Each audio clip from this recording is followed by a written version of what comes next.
Okay, welcome back to this new video. And इस वीडियो में हम बात करने वाले हैं टाटा एलेक्सी की। टाटा एलेक्सी के रिजल्ट आ चुके हैं, आज डिक्लेयर होने वाले थे। आज की जो डेट है वो है 17 अक्टूबर 2023, जो आप यहाँ पे देख सकते हो। और नीचे यहाँ पे नेम भी देख सकते हो, script code Tata Elxsi from Tata group. तो टाटा की मतलब जो बहुत सारी कंपनीज है उसमें से जो कुछ अच्छी है उसमें से एक का नाम है टाटा एलेक्सी। तो हम देखने वाले कि मतलब इनका बिजनेस क्या है, क्या करते हैं। एंड सबसे पहले अब जब रिजल्ट से स्टार्ट करना है तो कर लेते हैं। यहाँ पे हमें जो जितनी चीजें लगने वाली है सबसे पहले देख लेते हैं। नंबर्स किस में है, इन लैक्स में नंबर्स है। एंड ये है एग्जैक्ट वो चीज जो हमें चेक करना है। तो ये इसको ऊपर ले लेते हैं एंड यहाँ से मार्कर कर लेते हैं ऑन। तो ठीक है, चल सब ठीक है। टोटल इनकम आप यहाँ पे देख सकते हो। यहाँ पे जो नंबर है वो इसे सिर्फ नंबर्स में पढ़ूंगा मैं। 91,282। तो ये है सितंबर 30 का इनकम है, टोटल इनकम। एंड इससे पहले का जो इनकम था वो है 87,248। एंड उससे पहले का जो लास्ट ईयर का सितंबर क्वार्टर का इनकम था वो है 78,184। तो आप यहाँ पे देख सकते हो कि ये ईयरली इंक्रीज हुआ है। ईयरली जो मतलब जून के क्वार्टर में का जो रिजल्ट है वो ईयरली इंक्रीज हुआ है। एंड ईयरली के साथ ये क्वार्टरली भी इंक्रीज हुआ है। तो अच्छी खासी इनकम में आप यहाँ पे दोनों साइड से ग्रोथ देख सकते हो। दोनों कंपैरिजन में इंक्रीज है, ग्रोथ है। एंड उसके बाद देखेंगे एक्सपेंसेस यहाँ पे देख सकते हो 64,897 के एक्सपेंसेस किए। बाय द वे मतलब इसमें प्रॉफिट मार्जिन काफी अच्छा दिख रहा है। 62,414 के एक्सपेंसेस उससे जून क्वार्टर में। एंड 56,267 का एक्सपेंस। प्रॉफिट बिफोर टैक्स हम देख लेते हैं। ये देखिए अभी का जो मतलब बिफोर टैक्स वाला प्रॉफिट है, ऑपरेटिंग प्रॉफिट है वो है 26,385 लैक्स। एंड ये जो मतलब लास्ट जून क्वार्टर का प्रॉफिट था वो है 24,833 लैक्स। एंड इससे पहले का यानी कि सितंबर क्वार्टर के 2022 का प्रॉफिट है 21,916। तो देख सकते हो दोनों साइड आपको इसमें भी ग्रोथ दिख रही होगी। लास्ट ईयर के साथ कंपेयर करो तो यहाँ पर भी ग्रोथ है, एंड लास्ट क्वार्टर के साथ कंपेयर करो तो यहाँ पर भी ग्रोथ है। तो सब छोड़ के हम डायरेक्ट आ जाते हैं नेट प्रॉफिट पर। Net profit for the period आप यहाँ पे देख सकते हो, यानी कि टैक्स देने के बाद मतलब जो कुछ अमाउंट बचता है वो है यहाँ पे 20,000 लैक्स। ये है सितंबर क्वार्टर का main profit, net profit. And इससे पहले का था 18,885 लैक्स जो है लास्ट जून क्वार्टर का। एंड इससे पहले के सितंबर क्वार्टर का 2022 का प्रॉफिट है 17,427 लैक्स। तो आप यहाँ पे देख सकते हो, यहाँ पे भी मतलब जब नेट ऑपरेटिंग प्रॉफिट में ही ग्रोथ दिखाई दे रही है तो टैक्स देने के बाद ये मतलब नंबर्स काफी अच्छे आए हैं, ऐसा आप यहाँ पे कह सकते हो। इनका नेट प्रॉफिट अच्छे खासा बढ़ा हुआ है, तो कल शेयर में हो सकता है कि अच्छा परफॉर्मेंस दिखे। एंड उसके बाद थोड़ा सा ईपीएस देख लेते हैं, 32.12, 30.32 एंड 27.98। तो अर्निंग पर शेयर भी यहाँ पे कंटिन्यूसली बढ़ते हुए दिखाई दे रही है। तो एक बार ये भी चेक कर लेते हैं क्या और कुछ चीजें हैं इसमें चेक करने जैसी। सेगमेंट रेवेन्यू आप यहाँ पे देख सकते हो, ये एक मेन चीज रहती है जो मैं बहुत सारे पीडीएफ में ढूंढता रहता हूँ। ये एक सॉफ्टवेयर रिलेटेड कंपनी है। टाटा एलेक्सी एक सॉफ्टवेयर रिलेटेड कंपनी है, जैसे टीसीएस है वैसे ही टाटा की एक और ये आईटी कंपनी है, ऐसा आप बोल सकते हो। तो सॉफ्टवेयर डेवलपमेंट सर्विस का ये काम करते हैं और system integration and support service भी प्रोवाइड करते हैं। तो यहाँ से इनको रेवेन्यू आता है, सबसे ज्यादा आता है सॉफ्टवेयर डेवलपमेंट एंड सर्विसेज से, जहाँ से 85,959 लैक्स का बिजनेस आता है। एंड उसके बाद 2,209 लैक्स का बिजनेस आता है, वो है system integration and support service से। तो इसके बाद नीचे आई डोंट थिंक कुछ होगा। तो चलिए अब थोड़ी सी मतलब चार्ट देखा जाए इस टाटा एलेक्सी का। तो ये आ चुका है चार्ट, 1-2 सेकंड में लोड हो जाएगा, नेट की वजह से थोड़ा सा इशू है। ओके, ये लोड हो चुका है। ये 1 डे टाइम फ्रेम का चार्ट है। एंड आप यहाँ पे देख सकते हो 7,445 के अप्रोक्स ये यहाँ पे ट्रेड कर रहा है ये स्टॉक। एंड कंटिन्यूसली एक रेंज में तो नहीं है, ये अच्छी खासी वोलेटिलिटी दिखाकर ये ऊपर जाने की कोशिश इसकी चल रही है। मैं इसे थोड़ा सा जूम आउट कर लेता हूँ तो आप यहाँ पे इसे अच्छे से देख पाएंगे। ओके, तो आप देख सकते हो ये कुछ मतलब 1 डे का टाइम फ्रेम है। तो इसका जो मतलब यहाँ का रिसेंट का जो हाई दिख रहा है वो इसके अप्रोक्स से कुछ तो 11,000 के अप्रोक्स। उसके बाद जो स्टॉक गिरा है वो कंटिन्यूसली अभी 7,445 के अप्रोक्स ट्रेड कर रहा है। वैसे इन्होंने अच्छा खासा रिजल्ट तो अच्छा खासा दिखाया हुआ है, जो आई डोंट नो ये स्टॉक इतना ज्यादा क्यों गिरा था। शायद बाकी आईटी कंपनीज के साथ ये भी स्टॉक प्रेशर में गिर गया। तो इसको एक बार हम 1 महीने के टाइम फ्रेम पर भी चेक कर लेते हैं, तो उसमें हमें लॉन्ग टर्म का चीज़ें और अच्छे से समझ में आएगा।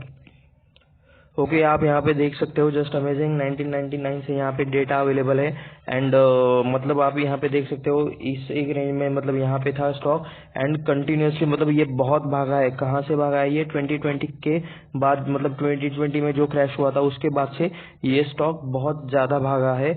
आप यहाँ पे देख सकते हो अप्रोक्स 2000 से भी कम प्राइस था, तो उसका ये प्राइस यहाँ से डायरेक्ट 11,000 तक गया था 2022 के अप्रोक्स कहीं पर। तो वहाँ से फिर ये स्टॉक यहाँ पे अभी नीचे आया है। यानी कि जस्ट इमेजिन अगर किसी ने यहाँ पे पैसा लगाया होता तो मतलब कितने वो पैसे बनाते।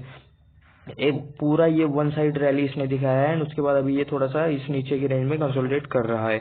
वैसे स्टॉक के रिजल्ट तो अच्छे थे, बाकी मतलब चार्ट तो अभी दिखाई दे रहा है कि बहुत भागा हुआ है, थोड़ा सा मतलब ऊपर से डाउन भी है, तो ये भी शायद मतलब अच्छा लेवल हो सकता है खरीदने के लिए। लेकिन ये वीडियो किसी भी तरह का बाय सेल करने का रिकमेंडेशन नहीं है। आपको आप खुद का रिसर्च करना चाहिए, खुद का स्टडी करना चाहिए एंड फाइनेंशियल एडवाइजर से सलाह भी ले लेना चाहिए कुछ भी करने से पहले। ये किसी भी तरह का बाय सेल का रिकमेंडेशन नहीं है, ये मैं आपको एक डिस्क्लेमर दे दूं। आप कुछ भी करोगे उसके लिए हम जिम्मेदार नहीं रहेंगे। तो उसके बाद हम देख लेते हैं थोड़े के कंपनी की कुछ फाइनेंशियल नंबर्स की कंपनी और क्या क्या करती है और क्या बाकी की चीजें हैं। ओके, आप यहाँ पे देख सकते हो हम आ चुके हैं स्क्रीनर पर, और स्क्रीनर पर हम डेटा देखने वाले हैं टाटा एल्क्सी का। प्राइस यहाँ पे स्टॉक का दिख रहा है 7,445 रुपीज। मार्केट कैप आप यहाँ पे देख सकते हो, मिड कैप कंपनी आप इसे बोल सकते हो। 46,382 करोड़ का मार्केट कैप है। हाई है 7950 का रिसेंट का, एक साल के अंदर का। फेस वैल्यू 10 का है, यानी कि इसमें स्टॉक और स्प्लिट के लिए काफी ज्यादा प्रोबेबिलिटी या फिर चांसेस बन सकते हैं। आरओई देख सकते हो 41% का, आरओसी देख सकते हो 47.5% का। एंड एक बार मतलब इनका जो बिजनेस है ये एक बार यहाँ पे थोड़ा सा चेक कर लेते हैं कि मतलब कंपनी करती क्या क्या है। तो देख सकते हो world's leading provider of design and technology services across industries including automotives, media, communication and health care. तो ये आईटी सोल्यूशन कुछ प्रोवाइड करती है ऐसे अलग अलग सेक्टर में, ऑटोमोटिव्स में, मीडिया में, कम्युनिकेशन एंड हेल्थ केयर में। उसके बाद integrated service from research and strategy to electronics and mechanical design, software development, validation and their deployment, and is supported by network of design studios, global development centres and office worldwide. तो मतलब ये एक IT company के जैसा काम करते हैं, ये अलग अलग इसको ऑफिस को एंड बाकी चीजों को मतलब ये सिस्टम देते हैं, ऑनलाइन सॉफ्टवेयर सॉल्यूशंस देते हैं। चार्ट हमने ऑलरेडी देख लिया है, प्रोज एंड कॉन्स थोड़े से यहाँ पे हम चेक कर लेते हैं। तो stock is trading at 22 times of its book value. हाँ, स्टॉक का भी काफी ज्यादा हाई पर है, हाई से भी मतलब थोड़ा सा भी नीचे ही ट्रेड कर रहा है। ठीक है, लास्ट 5 सालों में कंपनी ने अच्छा खासा मतलब ग्रोथ दिखाया है। लास्ट 5 सालों में कंपनी ने अच्छा खासा नहीं, बहुत अच्छा खासा ग्रोथ दिखाया है। मतलब जो स्टॉक 2000 से भी कम के प्राइस का था वो डायरेक्ट 11,000 तक चला गया। तो मतलब जिस किसी ने भी इन्वेस्ट किया होगा वो तो बहुत लकी ठहरे होंगे।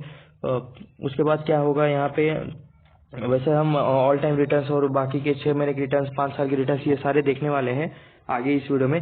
तो तब तक के लिए बने रहे। लास्ट 3 सालों में अच्छी ग्रोथ दिखाई है, ठीक है भाई, नॉर्मल बात है, सारी कंपनीज ने लास्ट 3 साल में अच्छी ग्रोथ दिखाई है क्योंकि कोरोना में सब डाउन थे। हेल्दी डिविडेंड देते हैं 59.8% का, ठीक है चलो, कैपिटल गेन के साथ डिविडेंड मिल रहा है तो एक अच्छी बात होती है। पेयर कंपैरिजन में देखते हैं कि मतलब इनके सेक्टर में, ओहो बाय द वे, ये छोटी मीडियम साइज की कंप्यूटर सॉफ्टवेयर कंपनी के सेक्टर में आता है, आईटी सॉफ्टवेयर में, एंड इसमें ये नंबर 1 की कंपनी है। नंबर यानी कि इसमें छोटे कंपनीज में भी टाटा ही नंबर 1 है। तो उसके बाद आता है persistent system, Oracle, PB fintech, KPIT technologies का नाम आपने सुना होगा, शायद इनका भी रिजल्ट आज ही आने वाला है। मैं एक बार चेक कर लेता हूँ एंड रिजल्ट आए होंगे तो इसके नेक्स्ट का वीडियो आपको केपीआईटी टेक्नोलॉजीज का ही मिलेगा। तो मार्केट कैप चेक कर लेते हैं, 46,382 करोड़ का मार्केट कैप है। केपीआईटी का चेक कर लेते हैं, 32,896 का है। थोड़ा थोड़ा सा डिफरेंस है, ये यहाँ पे 3-4 कंपनीज है, थोड़ा बहुत ऊपर नीचे होती रहेंगी। पर्सिस्टेंट सिस्टम यहाँ पे अभी इसके काफी क्लोज है, 43,000 अप्रोक्स 44,000 का इसका मार्केट कैप है। तो पी रेशो एक बार कंपेयर कर लेते हैं, इसका 59 चल रहा है, इसका 45 चल रहा है, इसका 19 चल रहा है। तो केपीआईटी का कुछ ज्यादा ही चल रहा है, 76.21। फिर भी मतलब ये अप्रोक्स बोल सकते हैं कि मतलब और थोड़ा सा स्टॉक सस्ता हो जाए तो पी रेशो और भी अफोर्डेबल हो जाएगा, या फिर स्टॉक का प्राइस और भी ज्यादा वैल्यूएशन के हिसाब से अच्छा हो जाएगा। तो चलते हैं नीचे क्वार्टरली रिजल्ट्स में। रिजल्ट इस क्वार्टर के तो हमने देख लिए, जो कि यहाँ पे अपडेट भी हो चुके हैं। हमें देखने हैं सबसे पहले सेल्स सितंबर 2020 में 430 करोड़, 477, 518, 558, 595 एंड कंटिन्यूसली एक अच्छा परफॉर्मेंस आप यहाँ पे देख सकते हो, कंसिस्टेंटली काफ़ी अच्छा मतलब यहाँ पे सेल्स कंपनी का चल रहा है। ऑपरेटिंग प्रॉफिट देखते हैं 118, 144, 168, 150, तो कंटिन्यूसली आप यहाँ पे अच्छी खासी ग्रोथ देख सकते हो। ये होता है एक अच्छी फंडामेंटल कंपनी का क्वार्टर रिजल्ट्स। नेट प्रॉफिट पर आ जाता है डायरेक्टली 79 से 105, 105 से 115, यानी कि कॉन्स्टेंटली नंबर्स बढ़ते हैं, कभी कभी एक रेंज में रह जाते हैं, लेकिन लॉन्ग टर्म में ये नंबर्स काफ़ी आपको अच्छे लगेंगे। ये लॉन्ग टर्म में अच्छा खासा इनका प्रॉफिट बढ़ रहा है। अभी का जो लेटेस्ट का प्रॉफिट आया है, जो हमने पढ़ा 20,000 लैक्स, अभी जो हम क्वार्टर में पढ़ रहे थे, क्वार्टर रिजल्ट में पढ़ रहे थे, वो एक्चुअल है 200 करोड़, अगर उसे करोड़ में कन्वर्ट किया जाए तो अच्छा, बहुत अच्छा क्वार्टरली रिजल्ट हमें यहाँ से दिखाई दे रहा है। प्रॉफिट लॉस स्टेटमेंट एक बार चेक कर लेते हैं। जब क्वार्टरली रिजल्ट अच्छे होंगे तो हम इसमें भी मतलब क्या कहना, सेल्स देख लेते हैं। 2012 में 514 करोड़ के सेल्स थे, वो 600 हो गए, 700, 800, 1000, और यहाँ से अभी कंटिन्यूसली मार्च तक का देख लेते हैं 3145 सेल्स है। सेल्स कभी भी डाउनग्रेड नहीं हुआ है, ये बहुत अच्छी बात है। डायरेक्टली आ जाते हैं नेट प्रॉफिट वर्थ 34 करोड़ के प्रॉफिट से 2175, 103, 155, एंड अभी जो चल रहा है लास्ट 2023 का प्रॉफिट 755। इस साल का आने के बाद हम इस साल का भी मतलब देखेंगे, लेकिन कंटिन्यूसली कांस्टेंट ग्रोथ हमें इस स्टॉक में दिखाई दे रही है। उसके बाद चलते हैं यहाँ पे नीचे, बैलेंस शीट एक बार चेक कर लेते हैं, रिजर्व चेक करने हैं, बोरोइंग चेक करनी है, क्या बोरोइंग में यहाँ पे कुछ है ऑलरेडी चेक कर लेते हैं। Short term borrowing, long term borrowing, okay, long term borrowing का नाम ही नहीं दिखाई दे रहा है, तो शायद कुछ नहीं है। लीज बाय लायबिलिटी थोड़ी बहुत है, अदर बोरोइंग नहीं है, तो कंपनी मतलब ज्यादा कुछ कंपनी पर कर्जा नहीं है, ऐसा आप बोल सकते हो। रिजर्व देख सकते हो 158 थे, 160 करोड़ हो गए, वहाँ से कंटिन्यूसली बढ़ते अभी हो चुके हैं 2034 करोड़, यानी कि रिजर्व भी काफ़ी अच्छे खासे बढ़े हुए हैं। उसके बाद आ जाते हैं सीधा शेयर होल्डिंग पैटर्न पर, और उसमें ईयरली देख लेते हैं ताकि कंफ्यूजन कम हो जाए। तो मार्च में थे 44.63%, अभी हो चुका है 43.92%, बहुत छोटा सा थोड़ा सा हिस्सा प्रोमोटर्स ने बेचा है। एफआई थे 8.97%, अभी हो चुके हैं 14.22%, डीआईएस थे 5.90%, अभी हो चुके हैं 4.08%, एंड पब्लिक थी 40%, एंड अभी हो चुके हैं 37.77%। तो DFIR ने अच्छा खासा माल इसमें मतलब शेयर होल्डिंग बढ़ाई है, एंड DI ने सिर्फ 1% से कम की है, ऐसा आप बोल सकते हो। एक बार हम चेक कर लेते हैं कि मतलब FIDI में हमें यहाँ पे किस किस के नाम यहाँ पे देखने को मिलते हैं। FI में देख सकते हो JP मॉर्गन फंड्स, तो ये लोग यहाँ पे बाइंग या फिर सेलिंग करते रहते हैं। यहाँ पे देख सकते हो JP मॉर्गन फंड, उसके बाद Morgan Stanley and Mauritius company limited, Somerset emerging market small cap fund, and saint James place emerging market equity unit trust, ऐसा कुछ तो नेम है। तो ये तो मतलब बाहर देश की मतलब बड़े बड़े इंस्टीट्यूशन या फिर म्यूचुअल फंड हो गए। अब देखते हैं हमारे इंडिया के इसमें से मतलब कौन कौन इसमें है। एक्सेस म्यूचुअल फंड है, एक्सेस इक्विटी एडवांटेज फंड है, Motilal Oswal most focused mid cap 30 fund है, Axis mutual fund trustee life, LIC देख सकते हो, LIC का इसमें हिस्सा है, LIC कॉर्पोरेशन ऑफ इंडिया, ठीक है, मोतीलाल, और फिर से एवेंडस एनहांस्ड रिटर्न फंड। तो मतलब काफी अच्छे खासे म्यूचुअल फंड की इसमें हिस्सेदारी दिखाई दे रही है। इसके बाद हम देख लेते हैं कि मतलब कितने टाइम में कितने रिटर्न्स इन्होंने बना के दिए हैं शेयर होल्डर्स को। यहाँ पे आप देख सकते हो ऊपर टाटा एल्क्सी का नाम है, एंड इस पर मैं यहाँ पे मैक्स पर क्लिक कर देता हूँ, तब हमें पता चलेगा कि ऑल टाइम रिटर्न्स कितने बने हैं। एंड यहाँ पे जो नंबर्स आ रहे हैं उसे देख के ओ माय गॉड कहने का मन करता है। 21,271% के रिटर्न्स यहाँ पे बने हैं, जो जिसके पास मतलब जिसने जब ये शेयर मिले तब लिस्ट हुए तब लिए होंगे, एंड आज तक अगर कोई होल्ड कर रहा है तो उसके इतने परसेंट रिटर्न्स बने हैं 21,271% के। तो मतलब क्या कोई है ऐसा, अगर कोई है तो मतलब नीचे कमेंट करके जरूर बताना। 5 सालों में बना है 661% के रिटर्न्स, यानी कि 6.5 गुना अप्रॉक्स स्टार्ट हुआ है ये स्टॉक हुआ है लास्ट के 5 सालों में। 1 सालों में सिर्फ 3% का रिटर्न है, यानी कि 1 साल से पूरे कंटिन्यूसली एक रेंज में चल रहा है। इस साल के स्टार्टिंग से देखा जाए तो 18.72% के रिटर्न्स, 6 महीना 1 महीना क्या ही देखना, एक दिन का देख लेते हैं, 0.04% के रिटर्न्स है। तो इसमें से मेन एक ही रहता है कि 5 साल की रिटर्न या फिर मैक्सिमम रिटर्न्स चेक करना, तो इसीलिए मैक्सिमम टाइम के लिए स्टॉक होल्ड किया जाता है ताकि ऐसे बढ़िया रिटर्न्स मिल सके। तो इसके बाद हमने एक बार मतलब यहाँ पे कंपनी की वेबसाइट भी खोल के रखी थी, तो मतलब देख लेते हैं कि मतलब वहाँ पे क्या कुछ ऐसी चीज़ें हैं जो हमारे लिए है। वेबसाइट थोड़ा सा प्रॉपर फॉर्मेट में नहीं खुली है। तो देख सकते हो integrated digital technology and design, इससे रिलेटेड ये कुछ चीज़ें प्रोवाइड करते हैं। पीपल सेंट्रिक ऑर्गेनाइजेशन पर्सपेक्टिव में आप यहाँ पे देख सकते हो, क्या ये और जूम हो सकता है। तो इनके कुछ ये शायद ब्लॉग्स है, ठीक है। तो ये है टाटा एलेक्सी रिलेटेड कुछ इन्फॉर्मेशन। तो अगर आपके पास डीमैट अकाउंट नहीं है या फिर आपको आपके फैमिली मेंबर का किसी का डीमैट अकाउंट ओपन करना है, तो नीचे डिस्क्रिप्शन में एक लिंक है, वहां से जाकर आप फ्री में डीमैट अकाउंट ओपन कर सकते हो। एंड उसके बाद जो भी कुछ आप इन्वेस्टमेंट या फिर ट्रेडिंग करोगे उस पर मिनिमम ब्रोकरेज चार्जेस लगेंगे उस ऐप में, तो इसलिए उस लिंक को जरूर एक बार चेकआउट करना। तो अगर आपको ऐसे वीडियोस और पसंद है तो इस वीडियो को लाइक करें, शेयर करें अपने दोस्तों के साथ, एंड मेरे चैनल को सब्सक्राइब भी करें ताकि मैं ऐसे और वीडियोस बनाने के लिए मुझे मोटिवेशन मिले। इस वीडियो में बस इतना ही, धन्यवाद।